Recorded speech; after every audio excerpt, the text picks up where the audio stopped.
जैसे TGT 2016 high school 2016 के सभी कैंडिडेट्स के लिए है। जो कोर्ट में पिटिशनर है वो भी, जो कोर्ट में पिटिशनर नहीं है वो भी इस वीडियो को बहुत ध्यान से देखिए।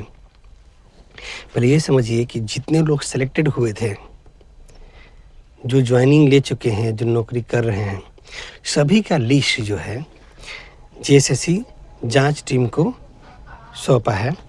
जो डिटेल आपको हम अवेलेबल करा दिए हैं, मेरे द्वारा जितने पिटिशनर हैं उनको हम व्हाट्सएप ग्रुप में भेज दिए हैं, या जितने भी कैंडिडेट्स हैं सबको किसी न किसी रूप में आपको मिल गया होगा।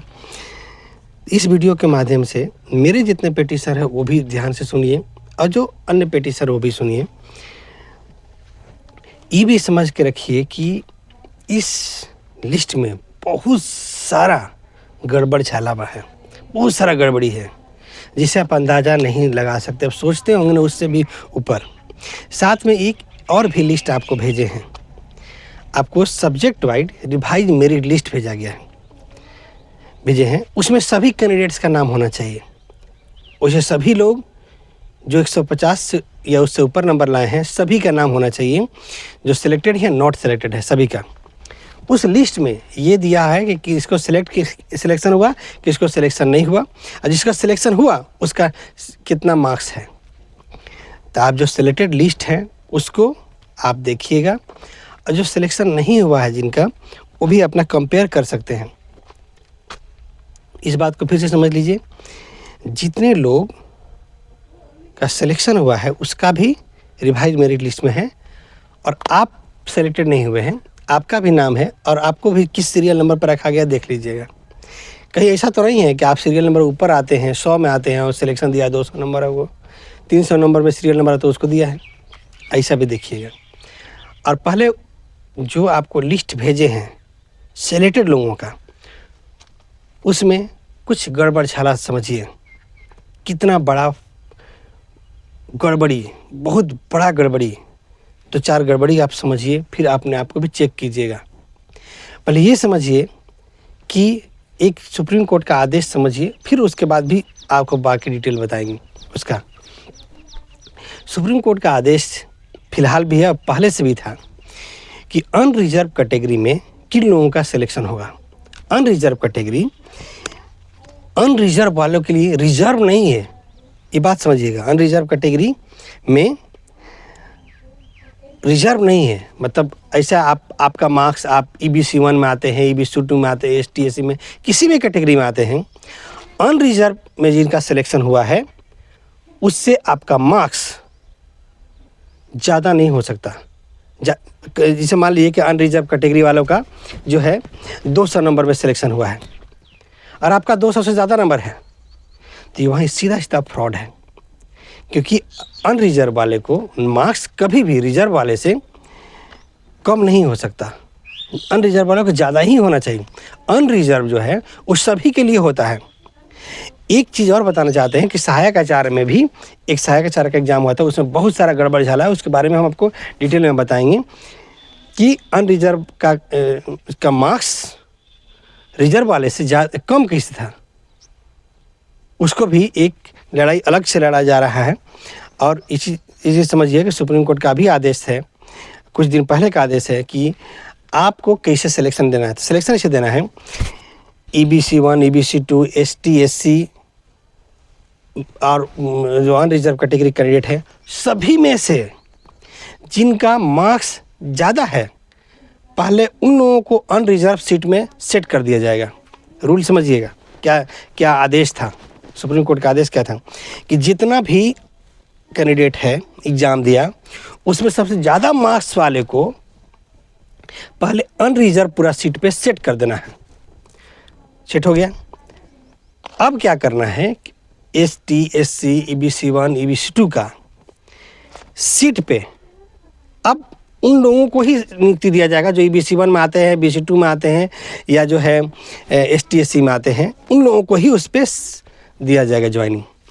अब ये भी है कि क्या EBC 1 EBC 2 का जो कैंडिडेट था जो अनरिजर्व में सिलेक्शन हो गया है उसका, तो क्या उसका अब यहाँ सीट नंबर ऑफ सीट घटेगा क्या EBC 1 EBC 2 में? तो बिल्कुल नहीं घटेगा, बिल्कुल नहीं घटेगा, याद रखिएगा। नहीं, एक चीज़ और समझिए कि ये अनरिजर्व कैटेगरी वाले लोग क्या अनरिजर्व में कब नहीं जा सकते, मार्क्स लाने के बाद भी वो कब नहीं जा सकते, अगर वो जो फीस जो है एग्ज़ाम फीस कम पेमेंट किए हैं, अनरिजर्व से कम अगर पेमेंट किए हैं, तो अगर रिजर्वेशन वाले लोग अनरिजर्व का जितना एग्ज़ाम फीस लग रहा था उससे अगर कम पेमेंट किए हैं, तब वो रिजर्व वाले में अनरिजर्व वाले में सिलेक्शन नहीं ले सकते अगर कम ले।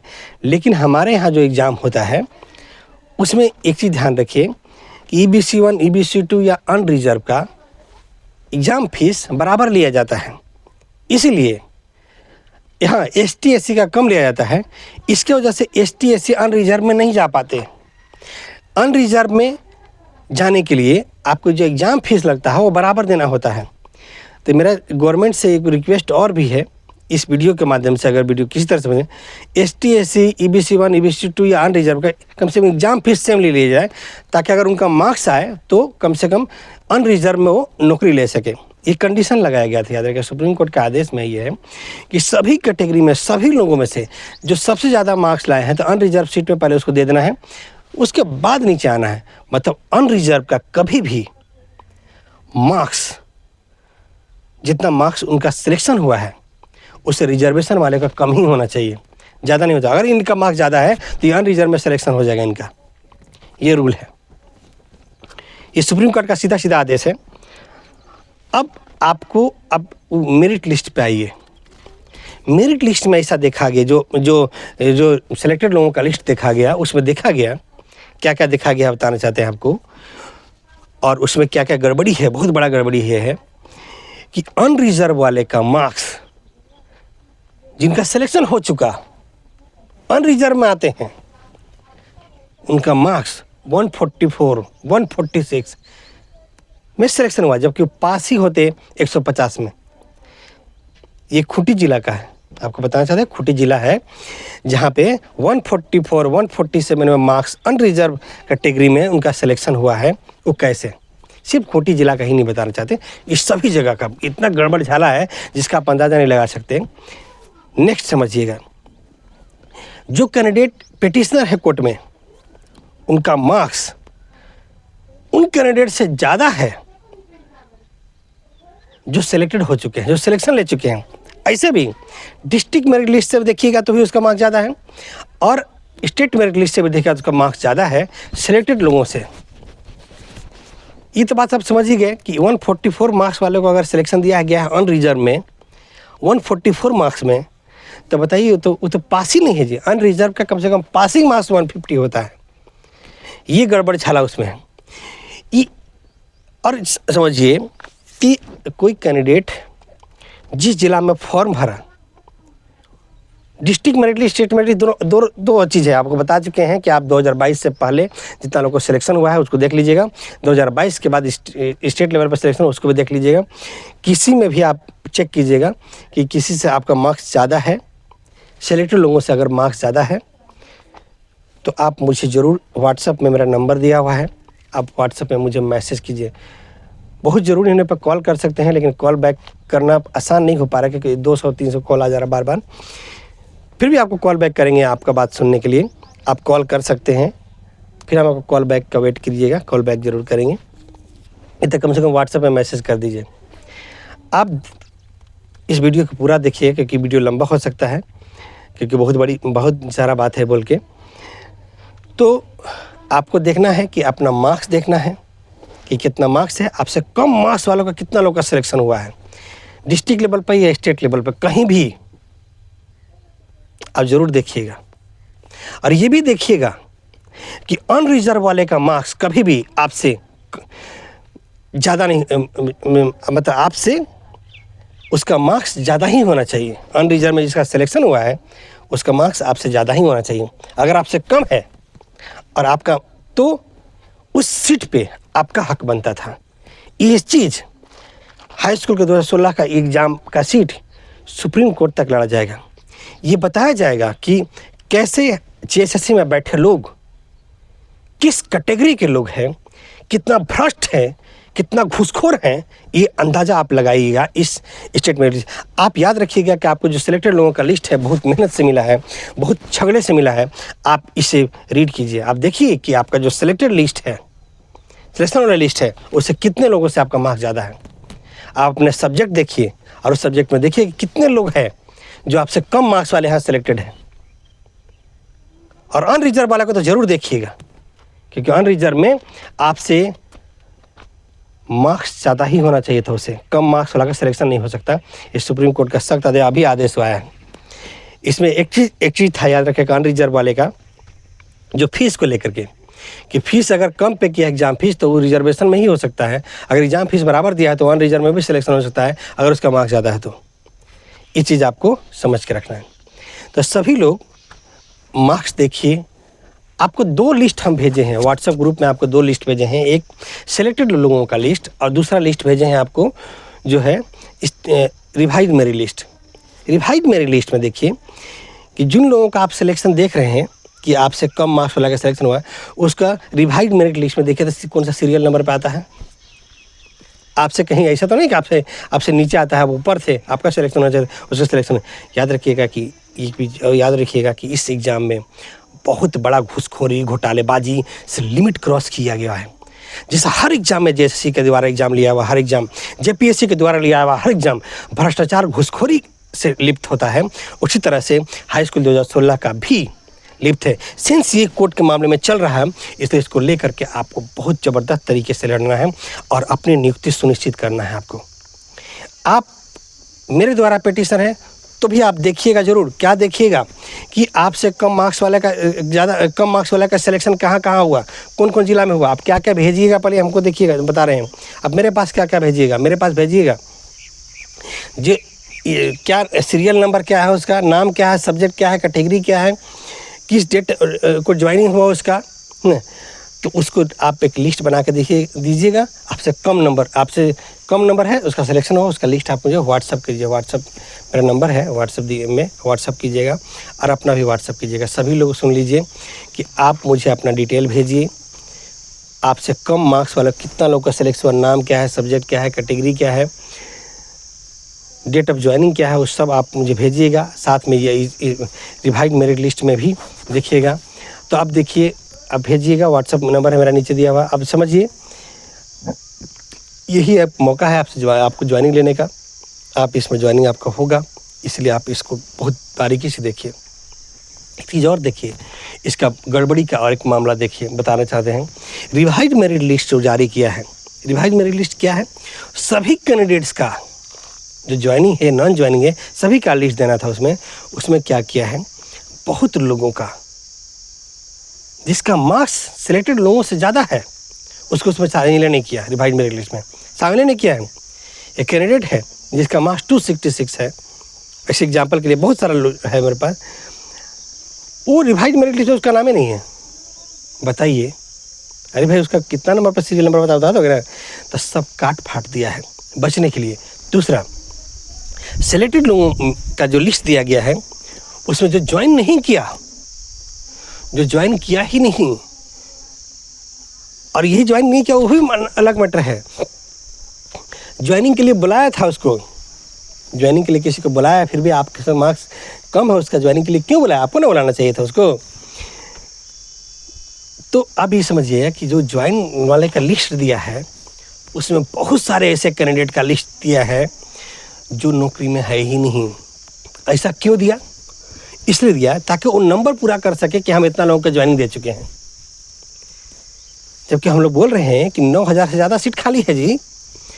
तो उस लिस्ट में याद रखिएगा कि वैसे लोगों को ज्वाइनिंग दिया गया का लिस्ट बनाया गया है जो ज्वाइनिंग नहीं किए हैं, जिनको कभी उसने ज्वाइनिंग के लिए बुलाया ही नहीं, कभी उसने काम किया ही नहीं, उन लोगों का लिस्ट में नाम दिया। मेरा बहुत सारे पिटीशनर है, 200 से ज़्यादा पिटीशनर है जिनका लिखा हुआ है कि ज्वाइनिंग के लिए हम बुलाए हैं, इन लोगों ने ज्वाइनिंग लेने नहीं आए।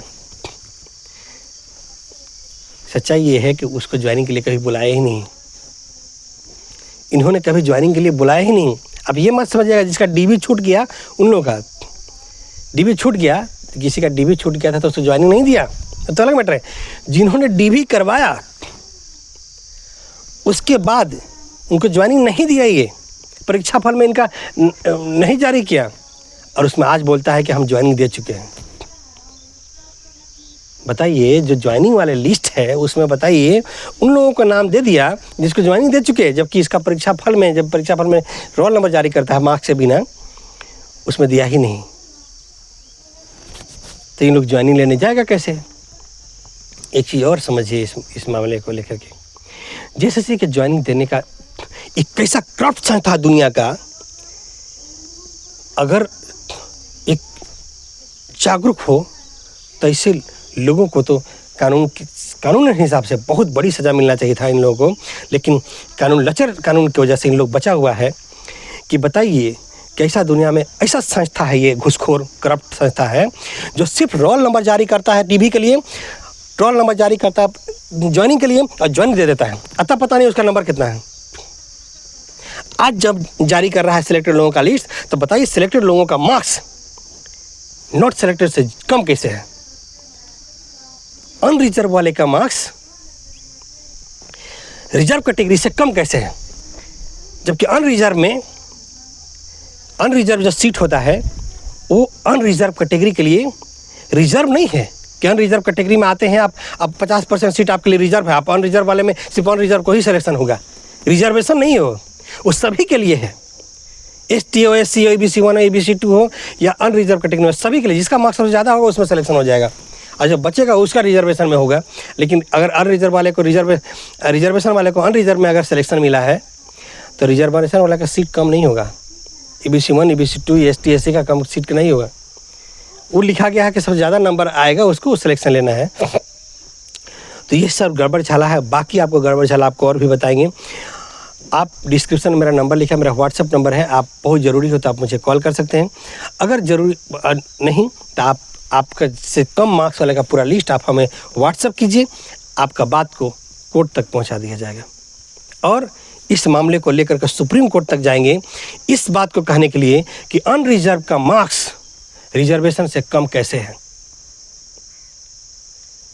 अनरिजर्व वाले का मार्क्स रिजर्वेशन वाले से कम है, उसका सिलेक्शन होगा कैसे भाई? दूसरा एक और मामला कन्फ्यूजन के लिए आपको हो जाएगा। सहायक आचार्य में एक बहुत बड़ा गड़बड़ी हुआ कि रिजर्वेशन वाले का मार्क्स कट ऑफ मार्क्स ज़्यादा है, अनरिजर्व का कट ऑफ मार्क्स कम है। वो कैसे? ये बात समझिएगा, ये बात को समझिएगा कि कैसे गड़बड़ छाला, कैसे भी वहाँ पे नियुक्ति का गड़बड़ छाला किया जाता है। अब ये समझिए, कहता कि जेटेट में ये रिजर्वेशन में जेटेट पास है इसलिए रिजर्वेशन में ही इसका सिलेक्शन होगा, अनरिजर्व का सीट बोलो नहीं, गलत। अगर जेटेट का एग्ज़ाम दिया है और वो उसका मार्क्स अनरिजर्व कैटेगरी से का पासिंग मार्क्स, अनरिजर्व कैटेगरी का जितना पासिंग मार्क्स है उससे अगर उसका मार्क्स ज़्यादा आ गया है तो उसका सिलेक्शन रिजर्वेशन में हो सकता है, अनरिजर्वेशन में भी हो सकता है। अगर उसका मार्क्स रिजर्वेशन कैटेगरी से के पास मार्क्स जितना था न, अनरिजर्व से पासिंग मार्क्स से कम कर, अनरिजर्व कैटेगरी के पासिंग मार्क्स से कम मार्क्स लाके पास किया है, तभी उसका सहायक आचार्य में कम मार्क्स का सिलेक्शन होता, मतलब ज़्यादा मार्क्स होता तो रिजर्वेशन में ही उसका सिलेक्शन होता। लेकिन अगर जेटेट का एग्ज़ाम में वो मार्क्स अनरिजर्व से पार कर गया था तो उसका सिलेक्शन अनरिजर्व में भी होगा, ये भी है।